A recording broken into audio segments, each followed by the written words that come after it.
Welcome Northern Lakes College staff, students, and guests. Thanks for tuning in. We're here with Rupertsland with Jerome and Dylan, who we're going to introduce in a moment. And we're going to speak about the importance of Métis Week, Métis culture, identity, and reconnection. My name is Dylan Turner. I'm the regional manager for Southern Alberta at the Rupertsland Institute, Métis Education and Training Services. Essentially, I run offices for people looking for job search help and funding for training. I'm Jerome Chabot. I work for Rupertsland Institute. I'm actually a teacher. I develop the kindergarten to grade 12 curriculum and resources here just to ensure that what we put out to teachers in general, that they're promoting authentic Métis material and authentic Métis resources into their classrooms. Essentially, Rupertsland came into being around 2010. We were given 3 mandates by the Métis Nation of Alberta. That was for research, training and employment, and education. I myself work for the training and employment side. Jerome is on the education side. And then the final mandate being research is actually a partnership with the University of Alberta. It's called the Rupertsland Centre for Métis Research, and it's actually the only Métis-focused academic research facility in the country. Métis identity can kind of be broken up into like a kind of a twofold, two-part system. Essentially, you have of the official and political side, we are a distinct culture. We are unique. We are not European. We are not First Nation. We are our own culture, our own language, our own traditions. And then you have the personal side of it, which is essentially how much of each of that culture you're willing to embrace as an individual. So we have a lot of Métis people are very, very much into the First Nation kind of spiritual sides, whereas others might be a little more into the Catholic or to the Christian side, so that becomes a personal choice. But essentially, it's an identity that is both European and First Nation, but neither one. I think something to be talked about in Métis identity is we are not just a mixture of First Nation and European. My mom is not First Nation. My dad is not First Nation. My mom is Métis. My dad is actually French. To make a Métis person, you need a Métis parent. We have a distinct nation, distinct culture, traditions. We have our own language. We come from a certain area of Canada. We are not just a Canada-wide people. Our ancestry, we are all ancestrally tied into the Canadian West, I guess, into what we call the Métis homeland, which spans from Western Ontario all the way into through Manitoba, Saskatchewan, Alberta, a little bit into British Columbia, into the Northwest Territories a little bit, and into the northern United States as well. So we all have an ancestral connection to that homeland, all of us Métis. I think it was taught wrong when I was a kid. I always came up with or thought that I was a mixed person because that's what I was taught in schools. My aunts and like my mom would tell me, you're Métis, or you're Métis, right, en français, but we didn't really know what that meant. We wouldn't really go into depth as to what that meant. And it wasn't until I was in my 20s, maybe even early 30s, that I kind of really truly understood what Métis actually means, as to like, oh, well, you have ancestral connection to this homeland, this area in Western Canada. And I think the word Métis gets overused across the country, and people don't really truly understand what it actually means. Well, Métis identity on an individual level is kind of a funny thing. When you tell people you're Métis and you look like I do, they kind of give you a sideways look. I remember one time being in Sherwood Park wearing my sash. I was approached probably a couple times by people asking me if I was Ukrainian. Which is, never a fun thing to hear as an Indigenous person. But it kind of goes with it, because it hurts for a second, but it provides an opportunity to explain who your people are, what your community attachment is. And no, we don't all look the way you would expect us to look from the pictures you'd see at the museums and the archives. This is the Métis. Some of us look more First Nation, some of us look more European, but the fact is we all come from this cohesive community and we all have those same shared values. Yeah, I would say there's no distinct look of the Métis. I've been mistaken for Lebanese, Mexican, Italian, dark French. I don't know how that exists, but I've had lots of different. I've been called lots of different things. People assume, right? But we don't have a specific look. We are as diverse as the colors in our sash. We don't have a specific color or or distinct look. We all look different. I have blonde hair, blue-eyed cousins. It doesn't really matter. And I mean, in the modern day too, it goes beyond that. I have clients that come through that, their one parent is Métis, which makes them Métis, but their other parent might be from North Africa. They might be from China, Japan. Like, it's the further we get into modernity, the more diverse our communities come. So these symbols like our sash become even more important to help identify and keep our community in the public consciousness. I think anybody who comes from a Métis family knows all you need is about 5 or 6 of us in a kitchen, and you basically got a celebration of some kind coming. A lot of the celebrations, because we are descended from European side, kind of correlate to Christian holidays. So, the Thanksgivings, Christmas, Easter. Once a year, I know they do a great big pilgrimage to Lac Sainte Anne. That still goes on every summer. I believe it's in July. And then just various festivals that are put on by the Métis Nation of Alberta throughout the province. Personally, I know, my memories as a child, my grandparents lived in a log cabin just outside of Lac La Biche, and any time that we'd get together, it was kind of like a celebration. I just remember the wood stove always going, and then we'd clear out the kitchen table and the chairs we pushed to the side, and then my grandfather would play the fiddle, and then I was learning the fiddle then as well, so I would play the fiddle. And then just having the family members dance. Those gatherings, I guess, are almost like a celebration in itself. So, and the food. Oh, the food.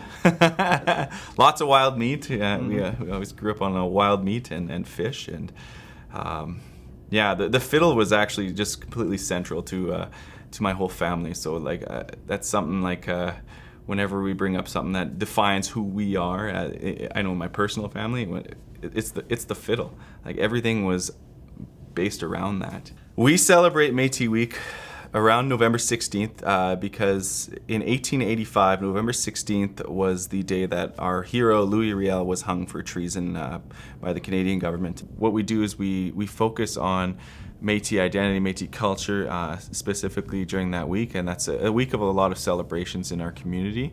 It is actually Alberta specific, and we also use that specific date, November 16th, to just to celebrate Louie Riel, our hero, and celebrate his life and all the contributions that he made to our nation, and to having us recognized as a distinct people. But he's also technically a founding father of Confederation. The man he signed Manitoba into Confederation while he was being hunted for treason. I mean, I believe he had to be snuck into the House of Parliament twice to be able to sign the official rolls after election, because if anybody caught him going in there during the daylight, they would have arrested him.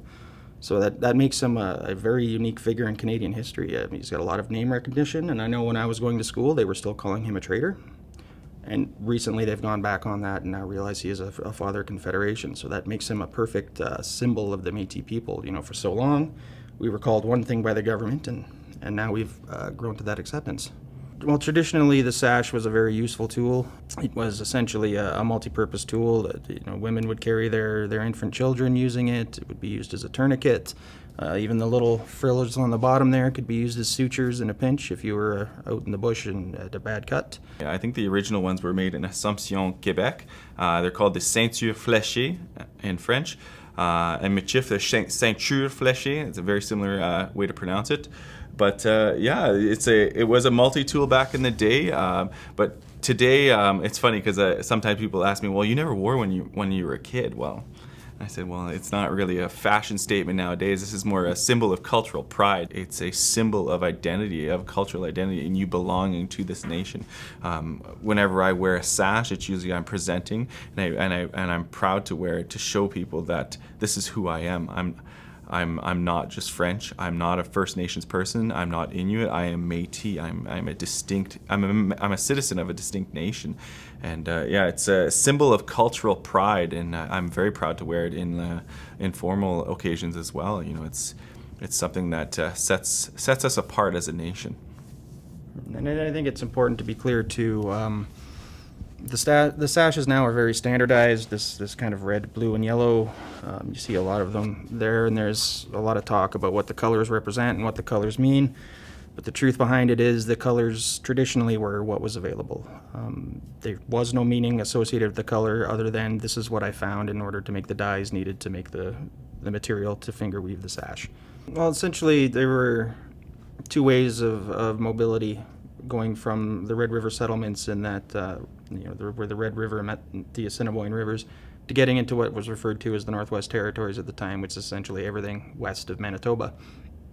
Originally it was voyageurs on boats, and so you'd have massive canoes, nothing like you'd ever imagine seeing at a Canadian Tire these days. These things were very large.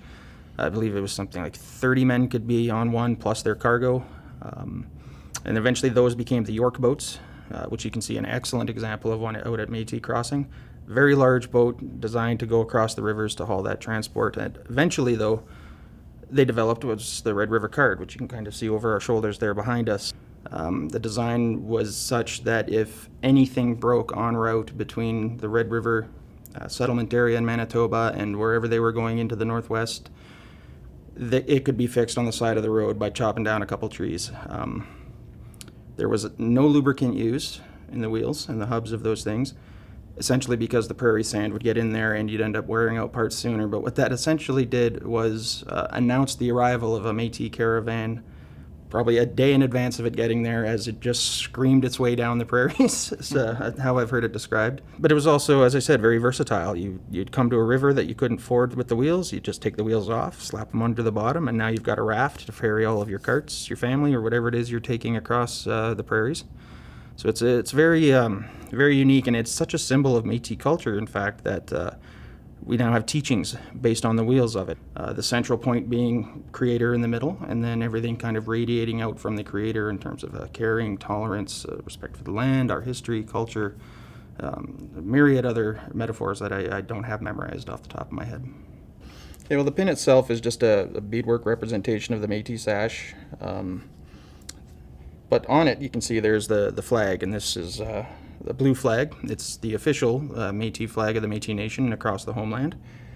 And the logo in there is the infinity logo, and what that represents is a continuance of the Métis culture and community, that despite whatever hardships we've faced, whatever hardships may be coming down the road, barriers put on our way, efforts to disband our communities, we have always come back together. Our community and our cultures have never died.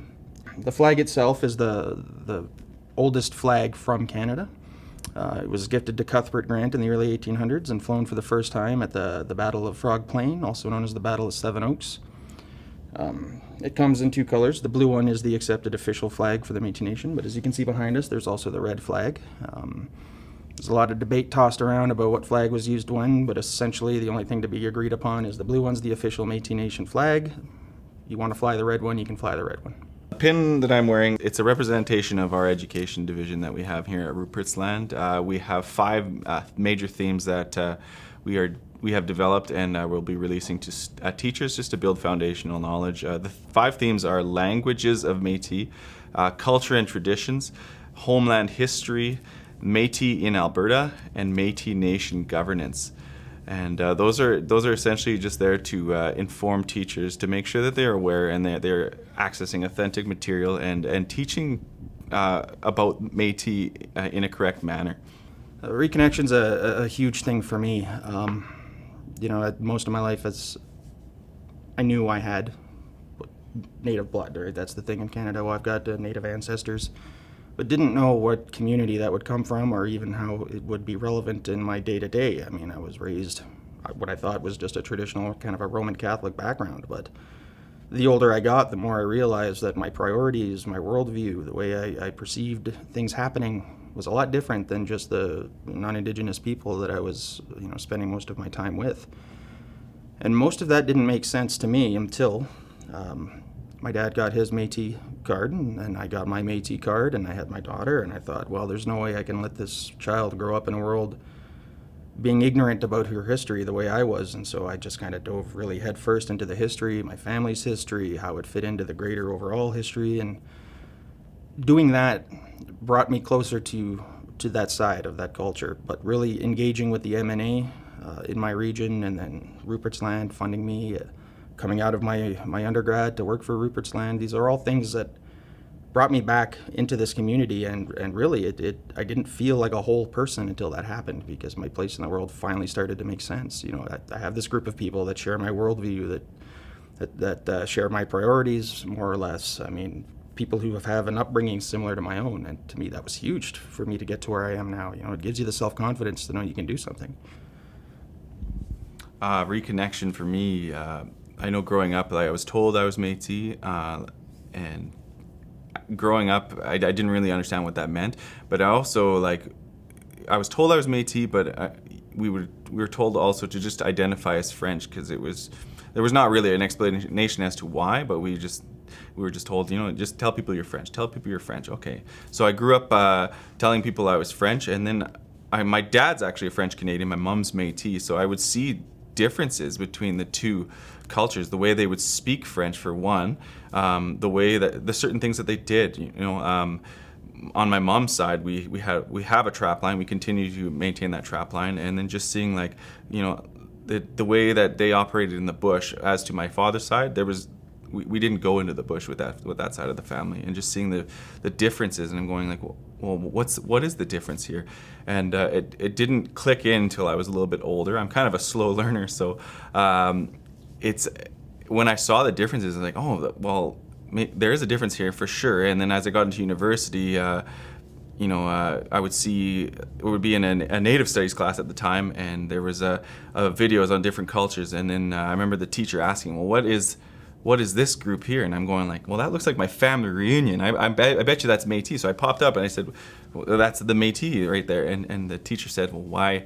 How do you know that? And I said, well, that looks like my family reunion right there on the video. So I was able to identify real quick and just see, like, the differences as to, like, what are the differences between the Métis and the French. And there are differences for sure. There are some similarities, but it didn't really click in. And then as it clicked in as I was older, that's when I started to really reconnect with the Métis Nation of Alberta, and just sought out the community and how I can contribute to the community, and how I can, you know, pass this on to my kids now, just so that they don't have to identify with something that they're not a whole group.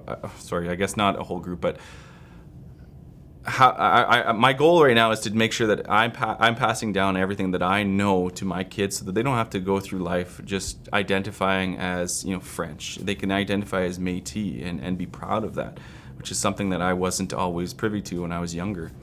If you have more than a handful of Métis in one area, someone's going to have a fiddle, someone's going to have a guitar, and you're going to have a dance. It's just kind of who our people are. I mean, even historically, that was one of the reputations the Métis had, was we work hard, but, you know, night comes, we also like to have a lot of fun. We like to celebrate, we like to make music and dance, and the jigging is something that's very tied to where we come from. That culture that was built at the Red River, this confluence of not only rivers, but influences that developed a distinct culture in a very unique form of dance. I mean, there may be jigging in all kinds of cultures, but there's no jigging like Métis jigging. Yeah, I guess it's the unique beat that the fiddle that we have within the traditional Métis songs. I know, for example, Big John McNeil or the Red River Jig, they have a certain beat, and once you learn how to jig, you can hear that beat a little bit easier. But you really have to kind of be immersed in it to actually fully grasp how that sound is, and the dance just ties into the music for sure.